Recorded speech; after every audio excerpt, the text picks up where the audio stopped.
or he's learning to love slugs, but it's a slow process. Slug phobia is real, and I'm working hard to get over it. All right. Grace and Patience has the wrong year here. However, when we do tech classes at this time, this summer learning time, there are often some features, some things we want to, good idea, Claire. In the chat, Claire said you can use your beer to kill some slugs. So that's always a thought. That's them out for them. Anyways, you might know if you work in elementary or have worked in elementary for a while, that class lists are often not finalized or released until next week. So sometimes the things that we want to play around with in Seesaw, we can't play around with an actual class. We have to maybe make a sandbox class or just take a look at things and then play around with it when things are ready. So keep that in mind that those things will roll out. If you're not seeing your class in either Synergy or Seesaw or Schoology, the first person to contact is your office manager to see if it's just that those class lists haven't been released. Then if those have been released, but they're not showing up in the other platforms, that's when you would contact either the help desk or your instructional technology coordinator. All right, so we're going to do an overview of Seesaw, talk about the basics of the Seesaw platform, talk a little bit about activities. We're actually not going to cover sharing via Schoology, so we'll skip that part, but we will look at some class settings and other resources. So Seesaw, Gavin, do you want to give a little bit of the history? Sure, absolutely. Our use of Seesaw at North Shore started with a grassroots effort. It was a few teachers, most notably at Morelands, who discovered this kind of when it first hit the tech scene for education. And that use grew at that school and a couple other schools. It was basically a pocket of teachers that were starting to use the free version and develop activities and finding really cool engagement with their students using this.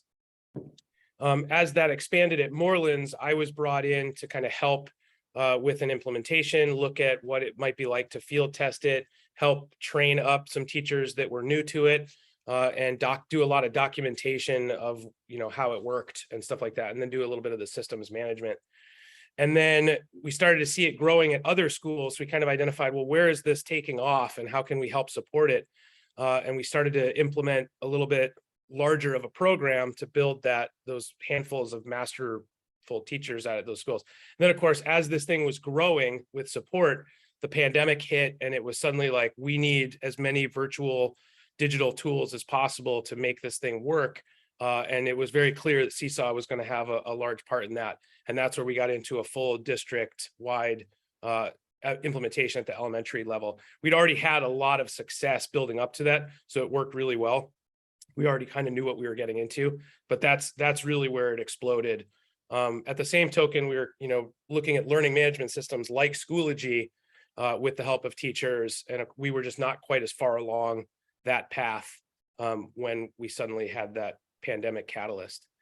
So that's where we are now, and now it's widely available, and we've got people in different ratios using it really as a strong part of their class. And then we've got new teachers who've never used it before, so we're back to having a bit of a spectrum of where it fits in with the learning environment.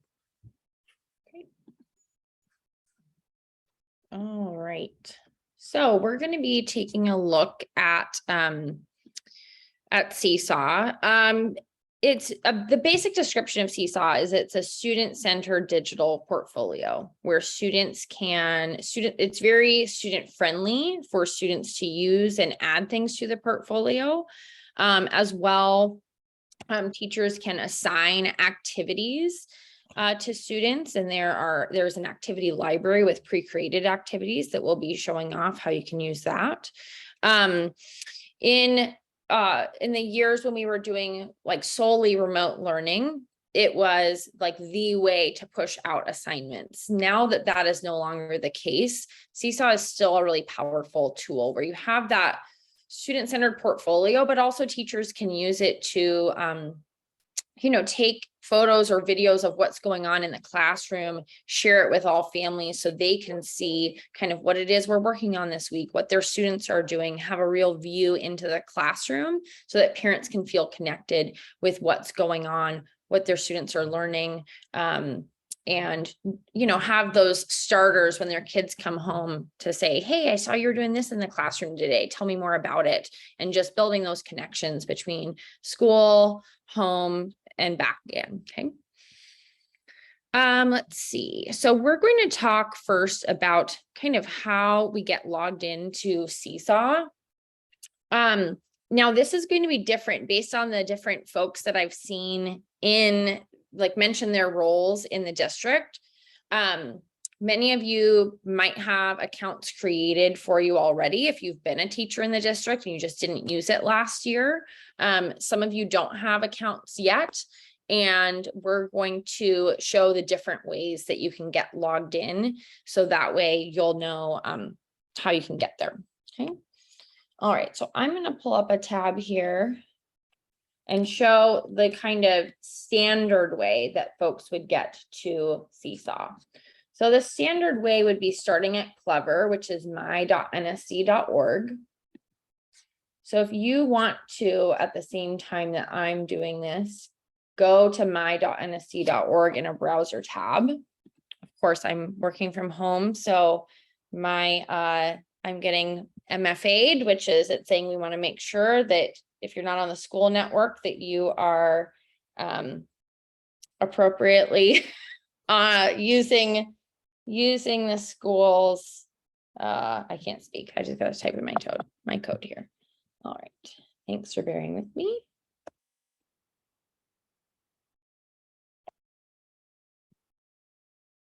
There we go. Okay. So my view is going to look a little different than yours when I'm logged into Clever.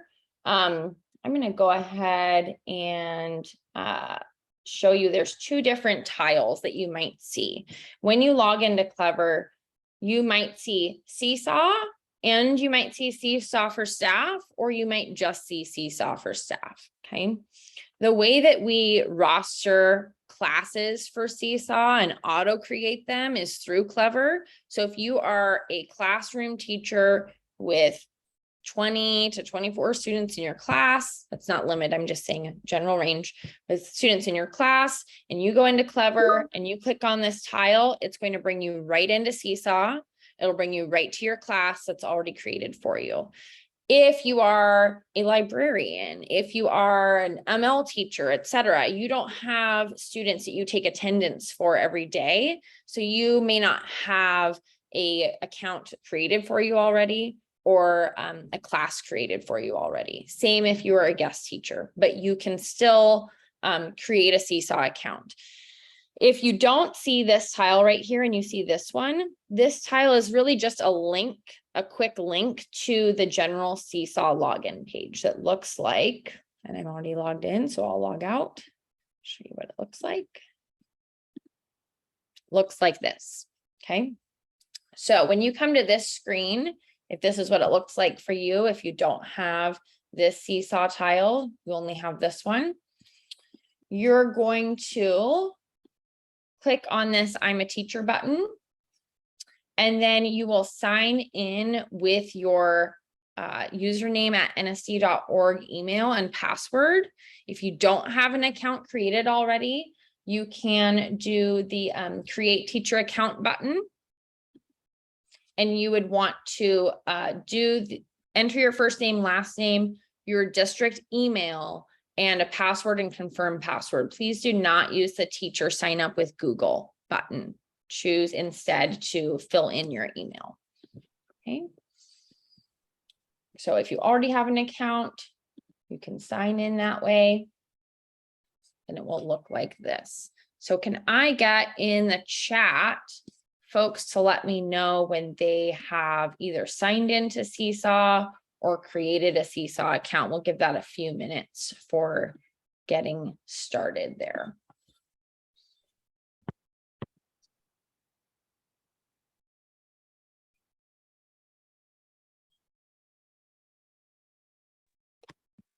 Maddie, it's Rebecca. Can I ask a quick question? When Sure. you're creating the teacher account, it doesn't allow you to select more than one grade. Mm. Is that something I can change later, or You will can change it later, and it's okay to pick one. I believe there's also an other option. Okay. Okay. Yeah, that'd be another one you can do. Thanks. And also, if you are a guest teacher, I believe you may still get you need to be assigned to a school. Like you can't be unassigned to a school. So if you are a guest teacher and you're not in a long-term position, you can feel free to choose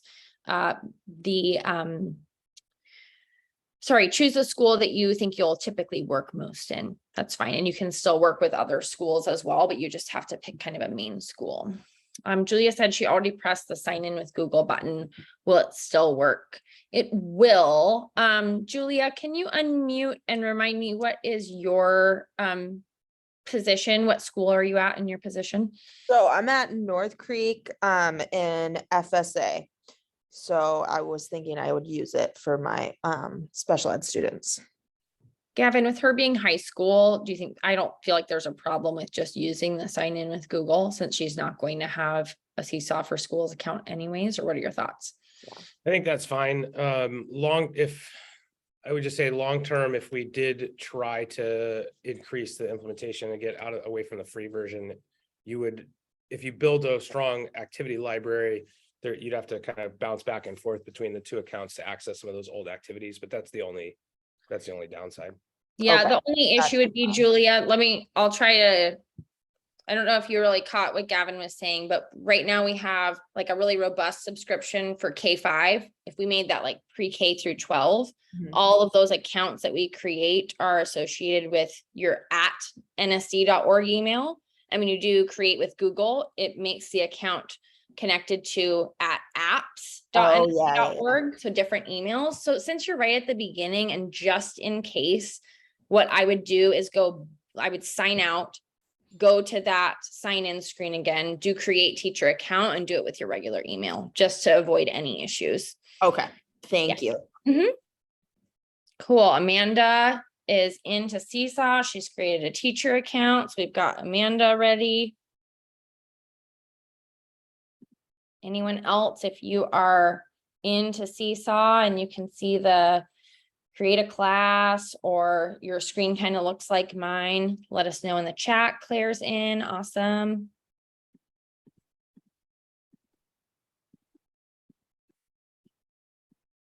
And just a heads up for attendance for this class, we'll be using the Zoom class information just to see who is in the class, and we'll verify attendance that way. Yeah, Maddie, I've already verified. Oh, sweet. Yep. You guys are already on it. Everyone's getting those clock hours. Awesome. Yeah, I think we have one participant who isn't registered. I'm going to add them as a learner to the class and take care of it, so they will get credit. Cool. Thanks, Gavin. Mhm. Okay. All right. So we've got a few folks in. I'm going to wait for another minute or two. Let me know if you are having issues getting in or if you are in, and we'll get started in a moment here with kind of navigating this platform.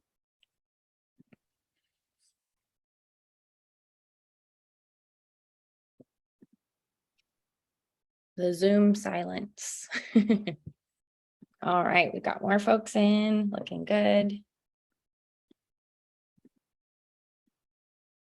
I love seeing a lot of repeat names in these trainings. I've seen a few friendly faces over the last few days. That's been fun. I hope you guys are getting a lot out of your summer learning.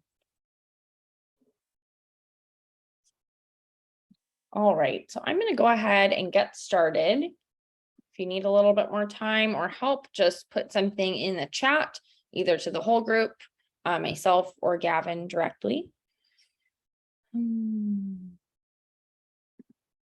All right, and Katie, I'm seeing when you log into Clever, it says Canyon Creek Elementary. Is that by default?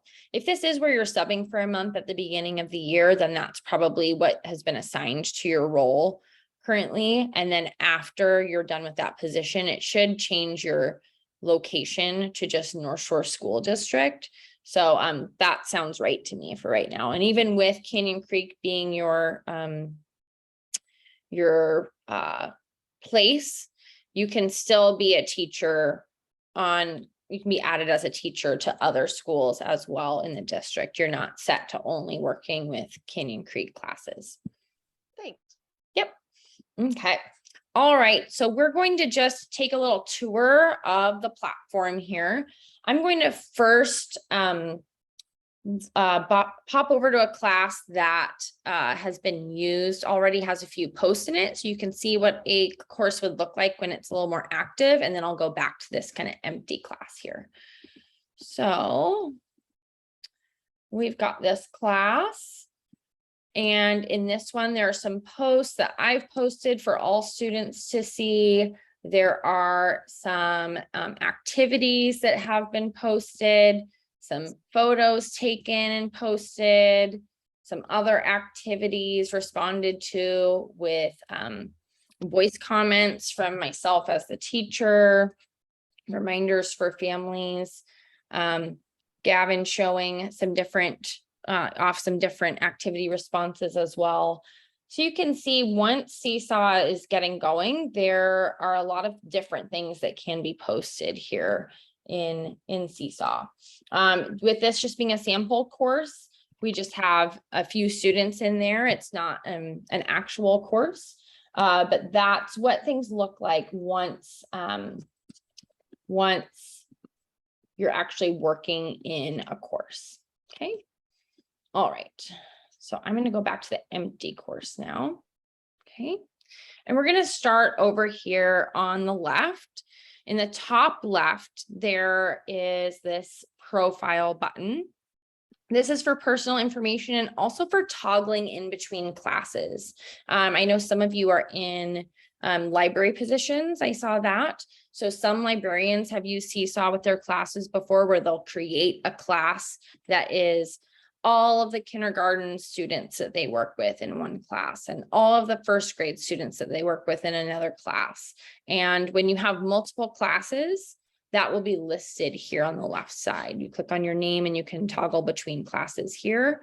They are listed in alphabetical order. So it will always have whatever starts first in the alphabet at the top. And if you add an emoji to the front, that will automatically put it to the bottom. Okay. It will also show you schools that you are a part of with your account. Okay. And if you click on the gear over here, you can see it says a little bit more about my profile. If I go to account settings, that's where I can change my icon. I can upload a profile photo. I can adjust my display name. So maybe I have my name, but I want my display name, the students, to be Ms. Oakley. So I could change my display name. I can make sure I'm using the right email. Earlier when, who was it? Julia was asking about that. Oh, I did the sign in with Google. Sometimes we have the issue of teachers do have two accounts, an nsd.org account and an apps.nsd.org account.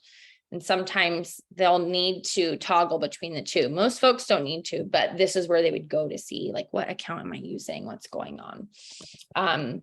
You'll also have some options with notifications in here and looking at archived classes and different things as well. So this is your account settings, different than maybe your class settings, more about yourself. Okay. All right. Now, like I mentioned earlier, you will have, if you are a classroom teacher with your own class, you will have a class that gets created for you. It will likely be something like grade K homeroom, last name, and then that's your course name. So that'll be listed over here, but you can also create new classes if needed. Like I mentioned, specialists often create their own classes and roster or reach out to their ITC for help with rostering classes. We can do some work with CSV files to make that a little bit of a smoother process for creating some larger classes that don't get created automatically through Synergy. But you can also, when you create a new class, you can add students to that class just by using their student ID, and I'll show that in a little bit. Okay, just checking off my list, making sure we go through things. All right. I'm going to take a look now at class settings. So that's going to be when you're in a specific class. Over here on the right-hand side, this wrench is where you'll look at your class settings for this class. Okay. You can see there's a lot of different options in here. Some first things that I want to point out, your class name is adjustable. So I mentioned that when a course is automatically created for you with all of your students in it, it's going to have that kind of default name, grade K, homeroom, Oakley. You can adjust that name to something that's a little bit cleaner, more easily readable for students. I recommend making sure to keep your last name and the grade level, also possibly the year of the school year for the class. So if I were to rename this and I was teaching 3rd grade, I would prefer to say Oakley, grade 3, 2022, 23. Okay, so that's what I would likely do if I wanted to rename this. I do not recommend naming it something like the Stars. Okay, let's say that's your class mascot and you want to be named the Stars. If you really like that, do the Oakley grade level, the year,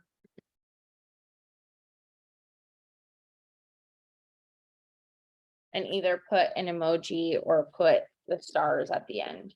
The issue with this is sometimes you might have issues with your Seesaw class. You're needing support from a Seesaw administrator.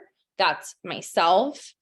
Other instructional technology coordinators in your STS, we're administrators. And if we're trying to find your class to figure out how to help you, and you've named it something that makes it really hard for us to find your class, that can be a challenge. So it's really helpful if you keep in your grade level, your last name, and the year as well. Okay. All right. So I'm going to keep that class name. You can see here grade level options. Okay. So if you are having a class, if you're creating a class and it has multiple grade levels in it, I would choose other, but it's not going to really keep you from doing anything that you need or want to do. It's not going to say, oh, if I do grade 2, then I can only add students that are in grade 2 to this class. I can also add co-teachers to a class. So that's here in the manage teachers section. So what you would do is enter the email address for that teacher, and keeping in mind that when you add someone as a teacher, they can do everything that you can do in the class. They can change the name of the class, they can adjust the settings, invite and approve parents, edit and delete items. So think about that and make sure you've communicated with any co-teachers before you just invite them. Okay. All right, you can also change the theme to be a different color. Maybe you want it to go with school colors. I know, I think Canyon Creek has like a teal color. And then you can also change the class icon. This can be a default setting one. I always like the rainbow bear that comes from Seesaw. I have my own Seesaw t-shirt that's the rainbow bear. It's pretty fun. But another fun thing is you can upload an image, maybe a recognizable image from your school. Maybe there's a piece of artwork on your school that would make a good little square class image. Those can be fun as well. That's what I've done in the past, but I'll do the bear for now. For student sign-in mode, it does say we do keep it as email Google. Students will sign in via Clever. That's the easiest way for them to sign in is once they go into Clever and click Seesaw, it just brings them right to their class. So it's a pretty simple sign-in process for students. Okay. Manage students is where you can see the students in your class because this is just a sample course. It doesn't have any students in it, but this is also where you can add students. I'll show you what that looks like to add students as well. And again, when classes are created for you with with the syncing between Synergy, Clever, and Seesaw. If you have a new student in your class mid-year, it normally is like the day after they start in your class that they'll show up automatically in your class list. So just be a little bit patient if you're having any issues with that. But you can put in a student's number. And depending on the school that you're connected to, they should show up. So for instance, because the school for this class is like North Shore PD school, it's not a real school. It's not showing other students in the district right now. So that is the part about it relating to your school. If you have any issues with adding a student, you can also reach out to myself or Gavin or your STS, and we can work on adding students for you. Okay. But if they're in your school, they should show up. I will say this, again, will be different for any high school teachers in here that are looking to use Seesaw. So if you take this class and you're like, yeah, I want to use that this year, reach out to myself and or Gavin, and we can set up a little time to workshop getting you set up with Seesaw, because it'll just look a little bit different than how it is for our elementary teachers. You can also manage student groups where you can create student groups. So you can create like different reading groups or writing groups within Seesaw that can help you assign different activities or tag different students in things easily. There's also home learning student codes that allows you to give students a QR code to sign into Seesaw, but that's not really necessary with our Clever system. Okay, student likes and comments. You can decide if students are allowed to like or comment on different posts in the class journal. So that's one thing to keep in mind. I would definitely say if you do allow student comments that they require approval, because otherwise, not so much have I seen much about inappropriate comments sometimes with students, and that can be an issue, but more often they'll just write a comment that has 50 emojis and comment that. And sometimes it's cluttering up comments on work. Okay. Students can see each other's work. This is something to toggle on or off. I would generally toggle this off. That means that if something that a student makes is posted to their journal, instead of showing up for the whole class, it only shows up for that student to see. Okay. New items requiring approval. This depends on how much you're using Seesaw. I would generally say it's good to have new items requiring approval.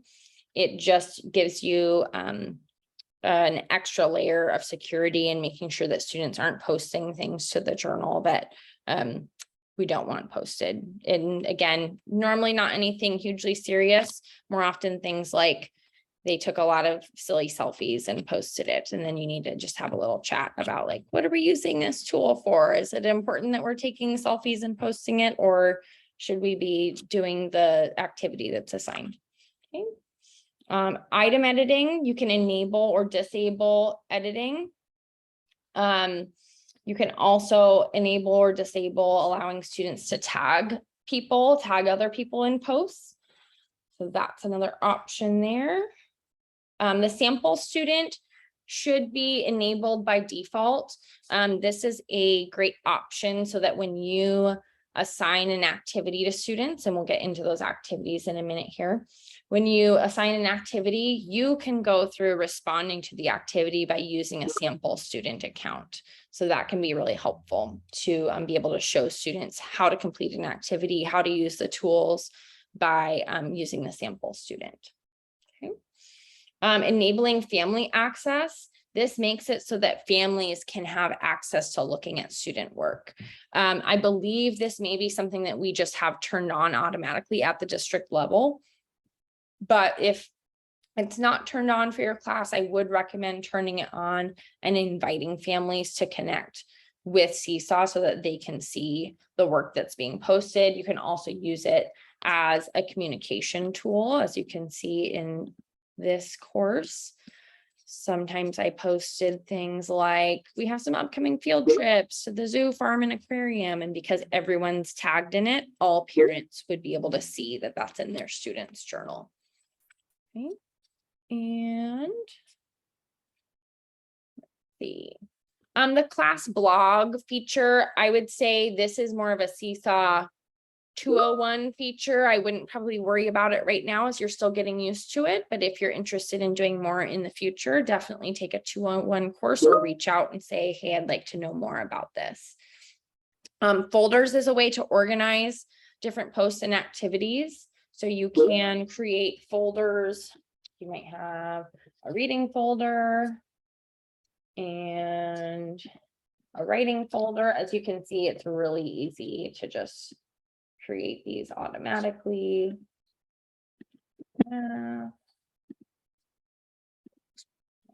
Announcements, or it's not even related to academics, it's just announcements, fun things. Maybe students want you to take a photo of something that they made during choice time, and it's something you just want to put in our fun things folder. So you can create folders for organizing things. And there's also the ability to track progress and give scores to different work on activities. And you can look at that. You can decide if you want it ranked out of 3, 4, 5, or 6 stars. And you can change the color scheme. So you might say, well, I don't want to have it like red, like it's bad. I want it just all to be green, different shades of green. You can choose the color scheme for that. Okay. All right. So we're going to stop now from the class settings. Gavin, is there anything else that you wanted to point out from class settings? Not really. The only thing I would try to add is, I know at a couple schools, they've tried this differently. I don't know which one was sort of the most successful avenue, but you had the general classroom teacher and then you had specialists. And I think in some cases, the specialist, like the music teacher or an art docent, was using the teacher's class and just creating a folder within it. And in some cases, they had their own classes. I can't remember what ended up being the best strategy from that, but it's possible that you could have a course and then introduce somebody else as a co-teacher, and then they would have their own folder for that content. The other thing I wanted to add was I was just thinking about Claire and art classes and having folders for specific types of art projects, or in FSA using those foldering systems to really differentiate based on the, the skills that you're teaching the students based on their levels. Can you individualize folders for students? Or is it just for the course? Well, tell me more about that question. Like in the FSA situation, you might have students with a lot of different skill levels or different skills they're working on. I don't know that a foldering system, I don't know that you can individualize like you can in Schoology. Sorry, say it again. Can you individualize folders like you can in Schoology? Oh, like make a folder only visible to one student. Yeah, I'm trying to remember whether or not you can do that. I don't believe so. It's more like you can, add something to the journal and only tag certain students in it or one student, okay, and put it in specific folders. Tags. That's what And if the student, but like the list of folders would be the same for everyone in the class. Yeah. But if you were like, we're going to call this folder like Johnny, everyone would see the Johnny folder. But if you only tagged Johnny in the things that go in that folder, only he and his family would see what's in it. Gotcha. Okay. All right. Now we're going to take a look at some of these options across the top here. We're going to start with the journal. That is the main view of just what is visible in the class, what's been posted. So you're going to see activities that have been completed by students. You're going to see posts that have been added by the teacher or by students. That's what you're going to see in this journal stream. Okay. So this stream is in chronological order with the most recent at the top. you as the teacher, when you've clicked on class journal, you're going to see kind of everything that's been posted in the class journal. You can see, for instance, this post is from McKenna. So I, as the teacher, can see it. And also if McKenna was in her account, she can see this. But Estudiante Ejemplo would not be able to see this post because only McKenna has posted this one, okay? I can look at individual students and what they've posted as well, or specific folders. So for instance, if I want to see just McKenna's post, that's going to show me things that everyone has been tagged in and the things that McKenna has posted or done, okay? And if I choose this one, I'm only going to see the things that are for everyone or just this student. Okay, so you can see those ones that just said McKenna are not showing up now. The other thing I can do is I can sort by folders. Okay, so I can, when I click on the folder icon, whether it's next to class journal for the whole class or next to an individual student, when I click on folders, I can see, okay, we have one thing posted in the art folder, 2 things in the beginning of the year folder, 4 in writing, and I can filter to just see the writing posts. Okay. All right. You could see that there were posts from students and teachers. And now I'm going to show how a teacher would post to the journal. So in order to post something to the journal, and I'm here in my teacher account, I'm going to click this add button up here at the top, this green add button. I'm going to go back over to my empty class and do that for a second. So I'm going to click add, and it's a little bit funny language. It says post student work, but it really just means create a post. So you could post student work. You could take a photo of a student's piece of work, tag the student in it, and post it to the journal. You could take a photo of student work and tag everyone in it and say, look, we wanted to show off McKenna's great piece of writing and make sure the whole class can see it. But you can also do things like create announcements saying, don't forget, we have the field trip tomorrow. Is that student work? No, but it is a post to the journal. So I just wanted to clarify, it's not just student work. It can be other things as well. So if I click post student work, I have these 3 options. I can take a photo, I can do a drawing, I can take a video, I can upload a file, or I can create a note, or I can add a link. So I'm going to show those examples real quick. So if I click photo, it's going to, on a Chromebook or an iPad, ask if you can allow using the camera. So you can see here, photo app comes up. I can press the photo button here or here. If I'm on my computer, I can also use this on an iPad or phone, and I can take a photo of me. Beautiful, right? Okay, so now that I have my photo, there are some other things that I can do. You can see the tools on the side here. I could add some text and choose and just write in the text box what I want to say. Okay. You can see the color for the text is black. I can change the color this way on the slider. I can also click on the 3 dots and change the style. So I could change the style of the text here. So a lot of different options in there. I can also, you can see there's other options, even more that come up here. So I can add a link to this text. I could add some voice to the, like an audio to this text as well. There's a lot of different things. I can duplicate it and put it around.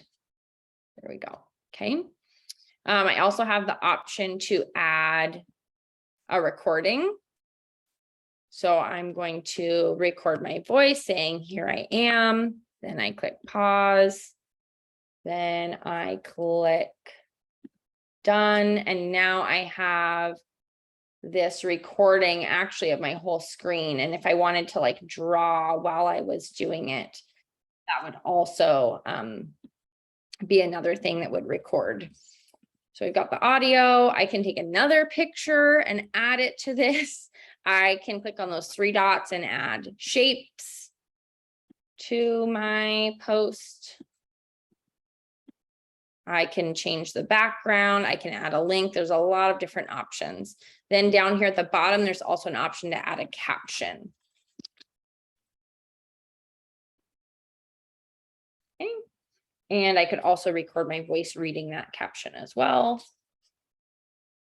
And I'm going to be done. I can also use the tools down here to draw with pencil, a little bit thicker, a highlighter, magic highlighting marker, and I have the erase tool to erase things. So I'm going to say that I'm done with this. I need to tag a student in this when I create something that's being posted to the journal. So since I only have that, since I don't have any students, I just have the sample student. That's who I'm tagging. And I'll say this is an announcement or a fun thing or both. So I'll do fun thing.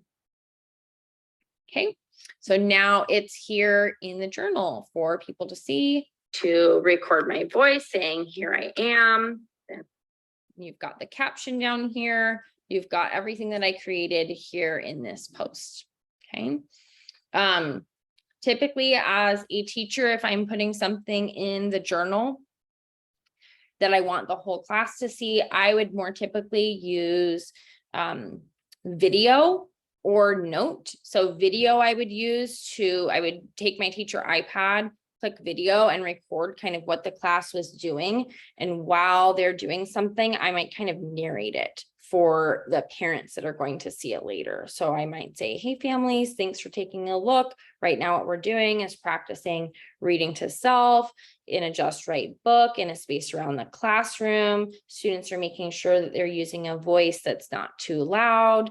Tell them they did a great job today. They're a fabulous class. Have a great day. And then stop the recording. Then I can post that to my journal, and it's a really great way for families to see what it is we're doing, what it is we're working on. They feel like, wow, man, I really wish I could volunteer, but I can't, but at least I know like what the classroom looks like, that my kid looks happy and is having a good time in school. So that can be a really great way to engage. The other thing that I would often do is those notes of announcements, and just doing like a quick reminder for families like, hey, this is something that we're doing. You can just type anything you need to in here.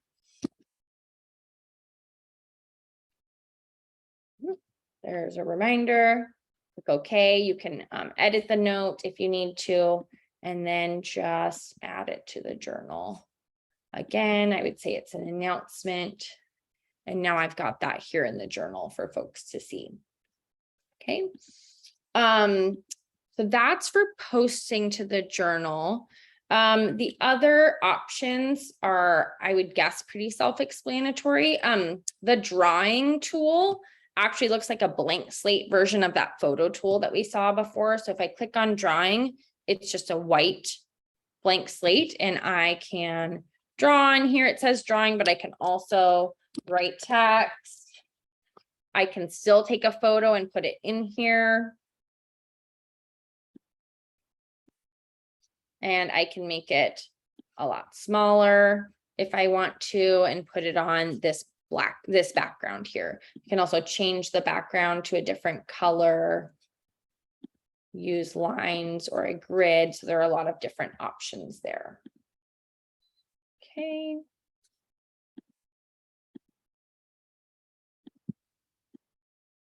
Post that as well. So those are some examples of things that I can post.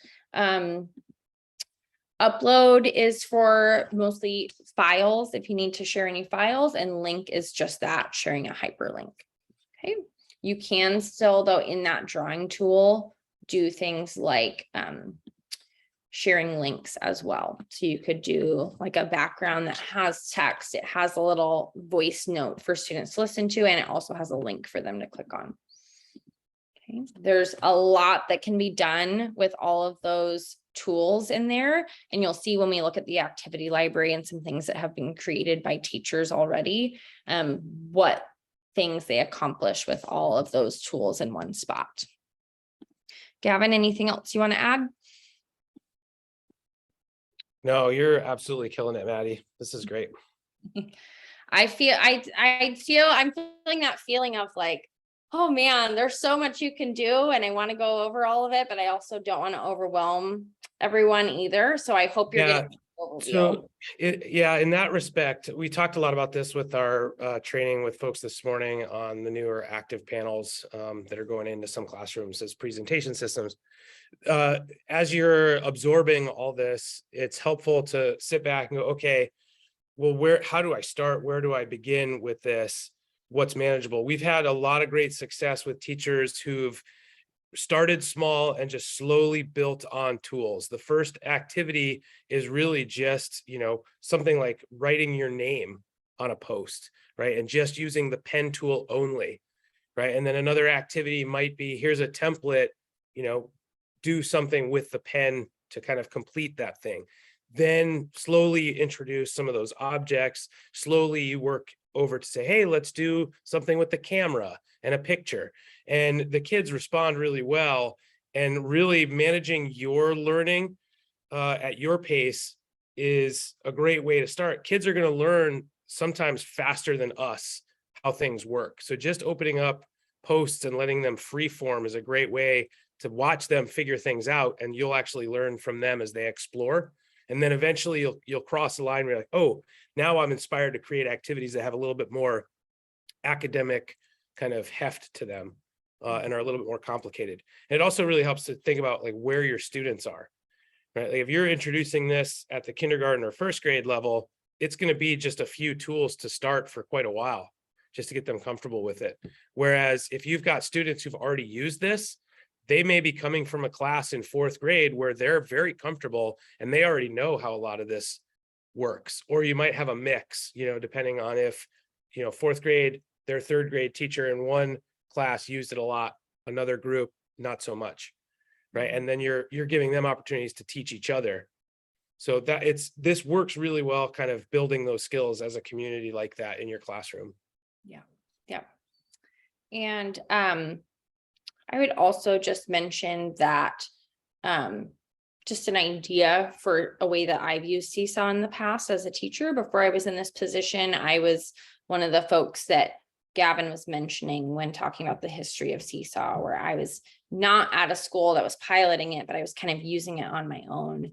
And I started my school year by letting parents know, hey, we're going to be using Seesaw. This is how you get connected. And before school even posted, or before school even started, can't get the Seesaw words out of my vocabulary. Before school started, I created a video post where I took a video of, where students needed to go when they got off the bus. So they had a little bit of a preview of what to expect on that first day of school. I did a video of me reading a story to the class that they could watch the night before school. So just things like that to leverage the power of these tools to help build those connections and alleviate anxieties for families and for students on those first few days can be really helpful, especially in those like kindergarten, first grade levels where school's still new for some of them. Okay. All right. We're now going to switch over from looking at the journal and how to post to the journal and look at the activities feature. This is one of the biggest pieces that really made a lot of schools and districts jump on board to using Seesaw in 2020 and 2021. Seesaw, as you can see from looking at the posts that I created, those tools that I was using to add text and draw and all of those things, they're great at having recognizable icons, easy to use and interface with, and students are able to do a lot using those tools compared to if they're interacting with something like Schoology as a kindergartner, they're going to have a much harder time with showing their learning and their work independently. So we, at the time when we were remote learning, students might be completing like multiple activities a day as the way to show what they were learning from their instruction on Zoom. Now, I'd say it would be more likely that you might assign an activity to your class and expect them to complete 1 to 3 activities a week, for you to be able to have some more formative assessment to see where they're at, what they're learning, how they're growing, and share that with families as well. Okay, so just keep in mind when you see the activity library, there's so much you can do, but the expectation is not that this is how your students complete assignments in class at all times. Okay, so activities. You Hey, can Maddie. see, oh yeah, go ahead. I was just gonna say, would it be helpful if I shared 2 anecdotes of 2 activities that stand out as really powerful and kind of basic before you get into showing these? Okay, so there's 2 activities that come to mind that I saw work really successfully with students at a couple different elementary age levels. The first was in a kindergarten classroom, and it was just the letters of the alphabet and recognition. And what the teacher had done was they had created a small list of letters. For some students, it was simply A through F. For other students, it was A through M. And for a few students, it was A through Z, depending on their skill level. And what she had done was she had just created a template with all those letters on it. And then she gave the iPad an activity to the student. And what they did was they would go and circle a letter, and then they would say the letter, and they were recording themselves using the microphone to do it. And they went through as many letters as they could saying it. And you'd hear the students say, circle A, circle B, circle C. And then they'd get to D and they'd circle it and they'd go, I'm not sure what letter that is. And then they'd circle E. And hearing the student's voice as they went through that became a very strong little assessment of where they were with letter recognition. And that activity became immediately visible to families. So the parents or guardians at home knew right away, oh, we're working on letter recognition right now. That's something I can help with at home, right? And so then you'd have the kid going at a higher level, A through Z, and maybe there's 2 or 3 letters in there that they struggle with, right? And then later in the year, that activity became word recognition, right? Thinking like Bob books. And they were going through and they were reading a Bob book, and you could hear which sounds, which letter combinations they were struggling with. Right, highly visible to the family. Another activity that I want to share was a 5th grade math activity, and it was using arrays, although I might not be remembering that rightly. It might have been 4th grade or 3rd grade. They were doing math arrays where you have like columns of 3 by 3. And the teacher already had all these different arrays, as you know, the calendar, all these other things around the room. There were all these arrays built into her classroom. And students were going around once they'd learned about them, and they're taking photos of things in the class and using that as their example of an array. And then they're doing some mathematical equations to figure things out and doing a demonstration. And then they're layering on either a video or a microphone or the pen tools to kind of go through that. So the way the activities work into your curriculum for different subjects can be really powerful to capture that learning and give students an ability to capture their own learning as well. Yeah, cool. So before we get into the activity library, I'm going to show a little bit about this side here, the assigned, scheduled, archived, and calendar. I'm going to go back to the other class where we have more activities that have actually done that. So you can see here on assigned, it shows what are some activities that have been assigned by me for students to complete. Okay. Then we also would have here scheduled. So when I assign an activity, I can schedule it to show up for a student to do at a later date. So, you know, I mentioned before, maybe doing 1 to 3 activities a week is what you might be your goal for like mid-year. Maybe beginning of the year, it's like we're just learning how to use the tools. Then maybe we're doing 1 activity a week, right? But you can schedule them. You can say, we're going to do this activity on Wednesday. So I'm going to schedule it for Wednesday at, 11 a.m. to show up in their journal. Because you will have students that play around with these tools and all of those things. They've been in Seesaw before, whether you've used it or not, and they'll go and they'll find their class and they'll find the activity and they'll start working on it before you've actually told them to. So it's a good idea to use the schedule feature if you have one you want students to work on, but not quite yet. Then there's archived after students have worked on an activity, or maybe you don't want to use one anymore, you can archive it. So it's not showing up in their to be completed section. And there's also calendar, where you can see, looking at a calendar, when they worked on something or when you had something assigned.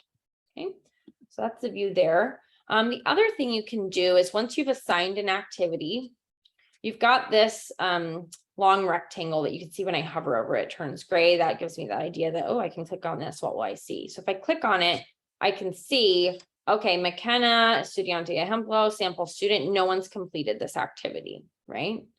Now, if I go click on another activity that says 1 response, 0 waiting for approval, 0 drafts, 1 not responded, I can see, oh, McKenna responded, she's done with it.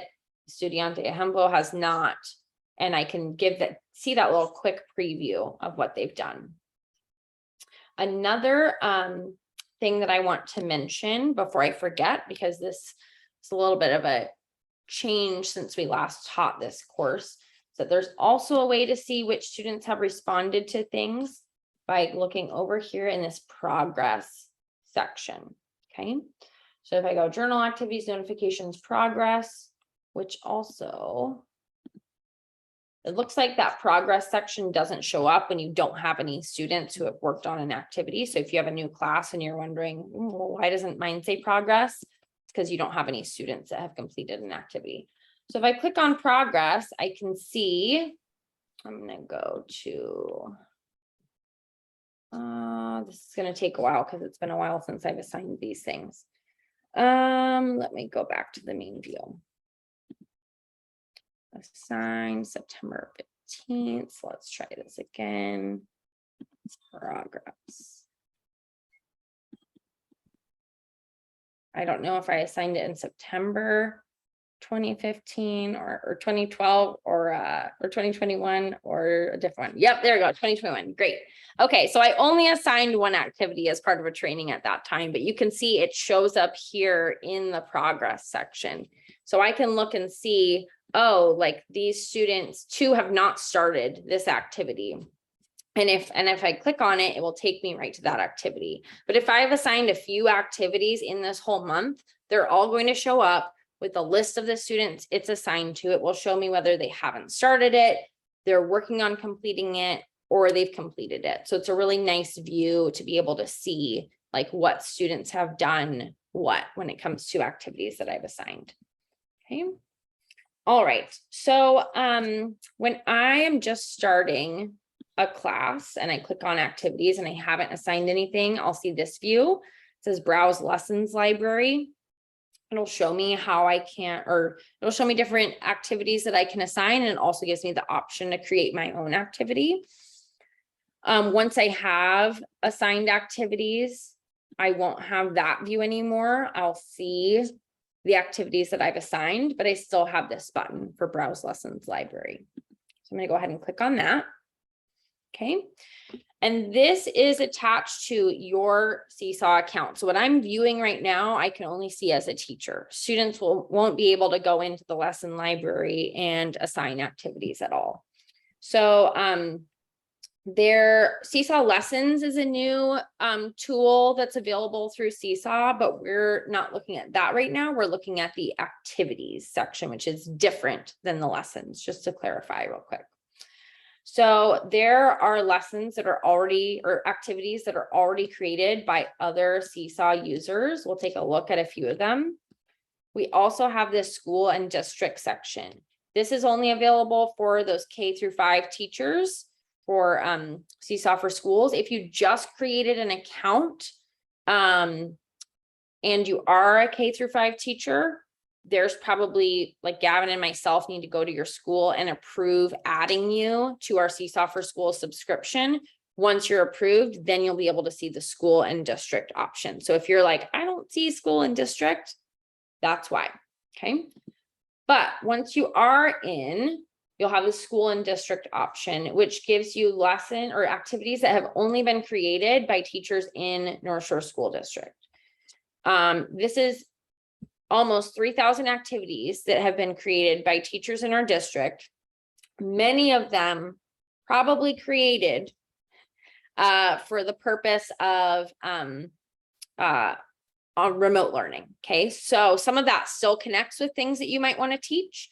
I know one of my former colleagues made a lot of lessons all related to the TCI science curriculum for first grade. So you can go in and find those activities that are there ready for students to do.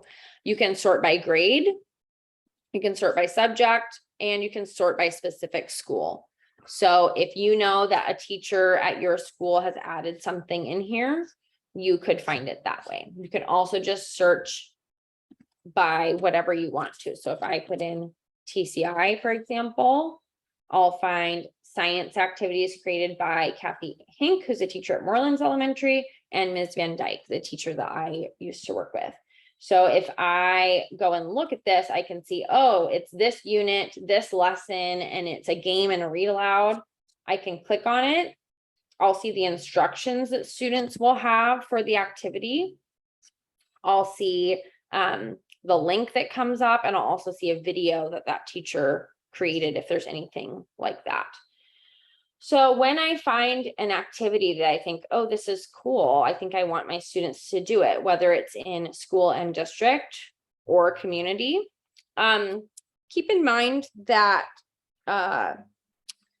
things that are submitted to the community library are reviewed by Seesaw, but not extremely vetted. Like, it's reviewed for any like major flag issues, but some activities are going to be better quality than others.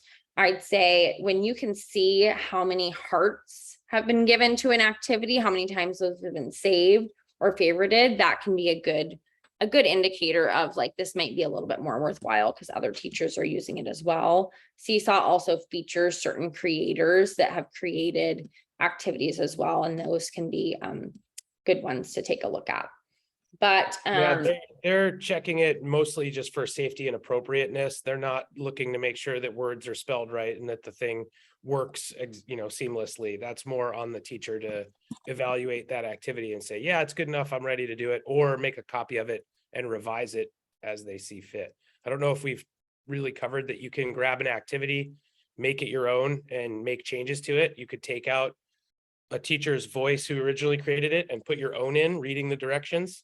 So it's a great place to get started, is just first borrowing other people's activities, then maybe adapting the activities and adding your own spices and flavor, and then maybe creating your own activities from scratch. The only other thing I'd say right now is just kind of backing this up. This worked. This is why it worked so well as a grassroots effort, is when one teacher found it and shared it with a couple other teachers, and they started creating activities together and sharing in the workload of creating and collaborating on that.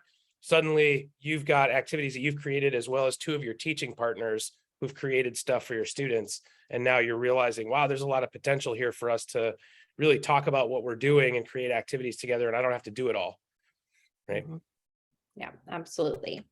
So I know during remote learning, a lot of teachers would maybe have like a shared Google Doc, and they would split up some of the workload of, I'm going to look for activities that can be done for reading, and you look for ones for writing, I'll do math, and just sharing that work together was definitely helpful to not have to do everything from scratch on one's own. So for instance, I just searched here, okay, what are some beginning of the year activities that I might want to take and use with my class? And let's say I'm teaching first grade. So now this is going to show me ones that teachers have said this would be a good activity for first grade. So I'm looking beginning of the year. I'm looking for first grade. A lot of it is just showing me beginning sounds. And so it's taking that word beginning, right? So sometimes I might have to look for things that are a little bit different keywords. So I might say like using Seesaw. Maybe I want a lesson or an activity, if I can write, that helps teach my students how to use Seesaw. Here says learn to use Seesaw. That's been favorited 16,000 times. There's a how to use the microphone one. I'm going to take a look.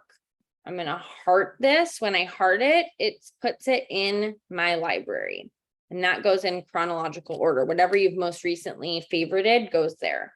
So I'm going to look at this, and I'm going to, what what I'm gonna do is I'm going to assign it, but I just want to check it out first. I don't want to actually assign it to all of my students. So I'm gonna do edit students, and I want it only assigned to my sample students so I can check it out first. You don't have to do that. I'm just wanting to show you it's something you can do.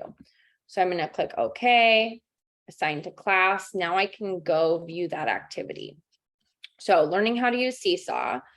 I'm going to read through the directions, see what I think about it. Okay, so it's showing students that they're going to tap the add button, use the pen tool to write their name, tap the camera tool to take a picture of themselves, use the pen tool or text tool to write or draw how old you are, use the pen tool to draw your favorite color, click the check to submit your work. So I'm going to try this as a student. So I'm going to do add response and try it as a sample student. Now, when students are working on it, you'll see this view instructions. They can always click on that and see it again.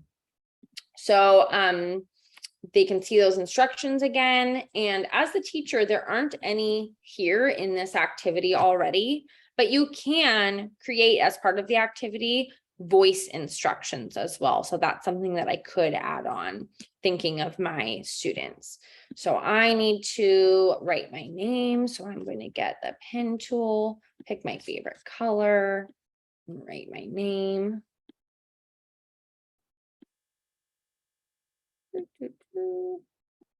Works really well with the tracking pad. Okay, then I'm going to use the camera tool to take a picture of myself for the third time today. Love it. Okay, and I can make that smaller and put it here. I can write how old I am. No shame in that. And my favorite color is red. So I'm going to do something even different. I'm going to show you my favorite color on a heart. So put it right there.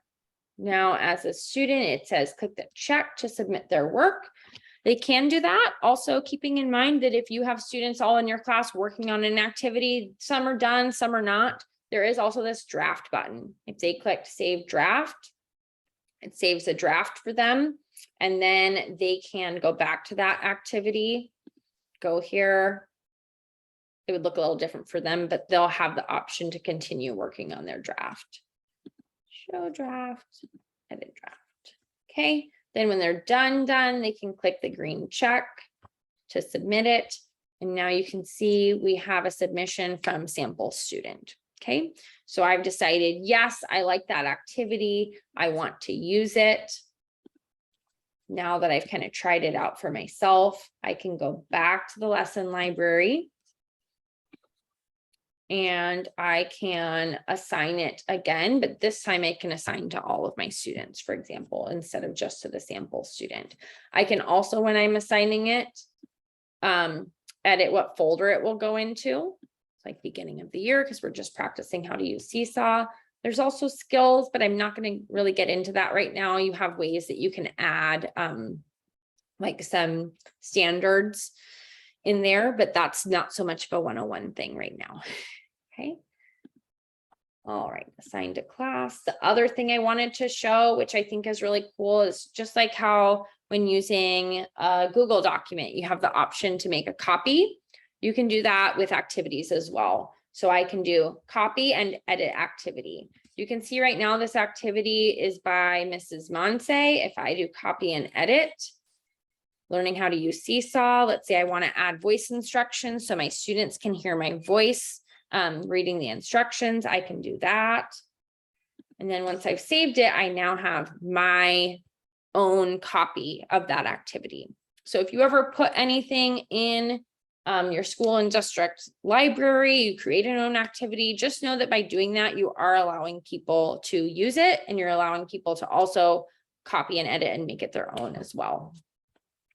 Gavin, add on. We have a question about copyright. Do you want me to address that now? Yeah. Okay. So I think there's a couple different parts to this response. I'll try to work it through. One, Seesaw is very collaborative. Part of the whole design is for teachers to share content with other teachers, whether it be something you created or something you developed that also has material from a curriculum or from a book or whatever.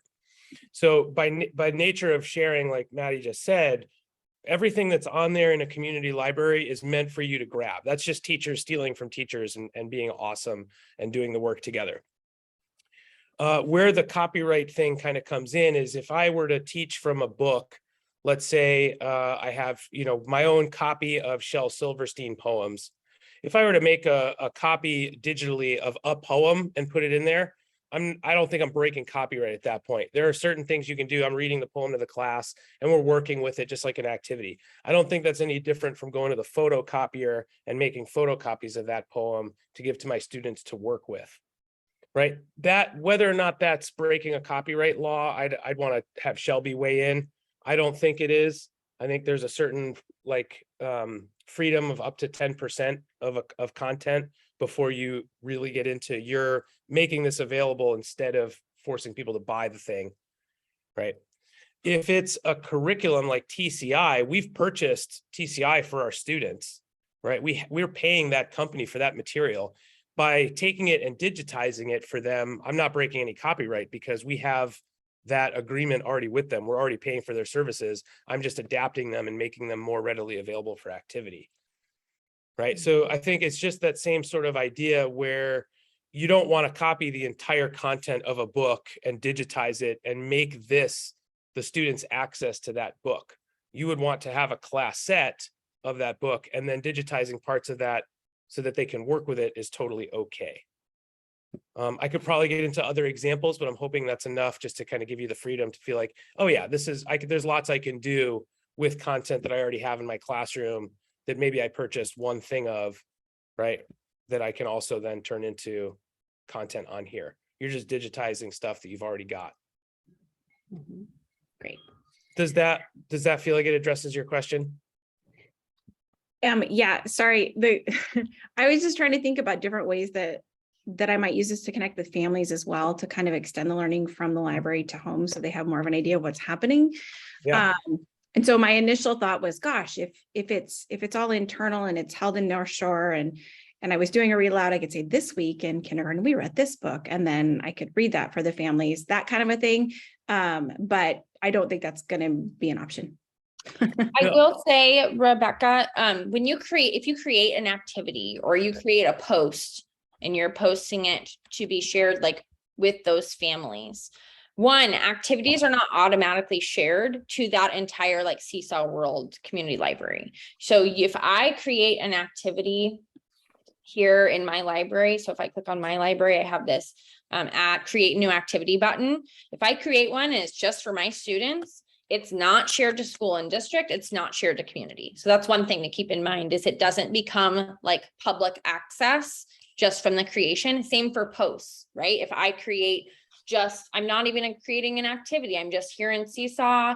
I do post student work. I do video and I say, here's the book that we're reading. Let me give you a little preview, right? And, create it. I think it's up to 5 minutes for creating a video. Nothing wrong with that at all. It's when you're then making it, if you're taking you reading an entire book, putting it into an activity, putting that out for everyone to use. Now no one's needing to buy the book because you just made this read aloud version of it. Right. That's the difference. Whereas if you were using a video in an activity that was from Storyline Online from YouTube, like you had a link there to go watch this story on Storyline Online, something that's already readily accessible, that would be something that then could be shared like broadly because it is already shared broadly. Does that help? Oh, for sure. Yeah. Okay. I mean, I'm familiar with copyright law. I was more just thinking about what the limitations were of the tool itself and how I could bridge kind of that gap between school and home. Thank you. It's so important just that you're aware and thinking of it. Obviously, as a librarian, you're probably one of the foremost authorities already. I always default to Shelby too. So if you ask Shelby if you think something's okay, she'll probably be the one to weigh in at the end. I think it would totally be acceptable to do some read alouds to share with the community to help them know the cool things you can do with a read aloud at home to support your kids and their literacy development. right? And if those books are widely available in the library for free, you're just kind of making that book available to everybody all at once, right? And they can already get it from your library, so it's sort of there. You're not doing it with every single book, but you're promoting, you're promoting literature. Like that's, I don't know, it seems like I would do it. Yeah, But thank I would also, talk to Shelby first. So we've kind of covered the main points that I really wanted to cover today, which is what it looks like to get in, some of the profile settings and class settings, posting things directly to the journal versus taking activities and posting those for students to do. The one other thing that I wanted to show is just what it looks like from a student perspective. So I'm going to do really quick. I'm going to add a class to Morelands because that's where my son goes to school. So I'll be able to add him. And I just want to show you from a student perspective what that looks like. So I'm going to do class settings, manage students, add student. My son has the easiest number to look up. Okay, so I'm adding him to this class. Okay, so now I have my sample student and Lane. Now, in this browser window, I'm logged in as Lane.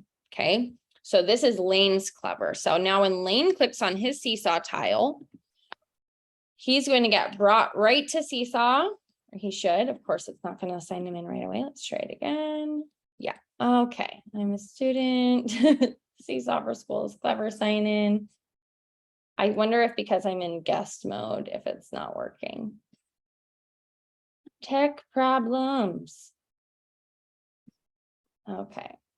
I'm just going to sign in with his Google account. That's another way we can sign in. Okay. So here he is. Lane's in one class. He's in Ms. Oakley's sample class. So this is his view. He can see anything that's been posted to the journal, nothing yet, any activities that have been assigned. So if I go back to my teacher view, and I'm going to very quickly just assign an activity so you can see what it looks like from his view. So I'm going to assign this beginning of the year one to my sample class. So this is what it looks like from my view, is that I can see it's been assigned, but Lane hasn't responded. Now, if I go to Lane's view and I refresh this page, this is what it looks like from the student view when there are activities assigned, is they now have a little notification next to activities. And when he clicks on here, it shows up in his to do section. So if he does, okay, I'm going to add a response. I'm going to write my name. And then he isn't done with it and he clicks draft. I just want to show you what that student view looks like. One, it's in his journal of like, here's this thing you're working on. Remember, it's a draft. You can go in and edit it. But also if he clicks on activities, you've got this finish response button, also showing that it's in progress and he has nothing done. So if he goes finish response and says, okay, it's finished. Now there's nothing in to do or progress, but there is something in the done section. For myself as the teacher, I know I'm going through this fast, but I just wanted to get this quick student view to you guys before we log off. As the teacher, I now have one response waiting for approval. So I'm going to review Lane's response. I could give it a rating if I've enabled that. I can approve it. I can send it back. So right now I'm sending it back to Lane because he did not actually finish the whole thing. So I sent it back to him. So now on Lane's view again, it's back in his to-do section of finishing his response. So I just wanted to show that really quickly, just so you can see a little bit more of what it looks like from that student and teacher view. I hope this was a helpful overview for using Seesaw and you got some ideas of one thing that you might try with your students this year. Please reach out to myself, Gavin, or your STS if you are trying to get started with Seesaw and you're just wondering, oh, wait, how do I do this thing? Or they talked about this part. We're happy to help you. We want you to be successful with using this with your students. So feel free to reach out if you have any questions. And otherwise, I hope everyone has a great rest of your, what is it, Wednesday. Gavin, anything else to add? Stay cool out there. Got the heat warning in effect. Thank you so much. Reach out to us when it comes time to get a little bit more support, or you hit a challenge, and then try to connect with a teacher at your school who may already be using this. But if you don't have that, we're here for you too. We love to co-plan lessons and get involved. So Yeah, and remember, we love to co-plan and co-teach those lessons. We're happy to come out to you in person and work on these things with you and your class. We would love to do that. So just let us know. We'd be happy to help. Thanks you guys for coming.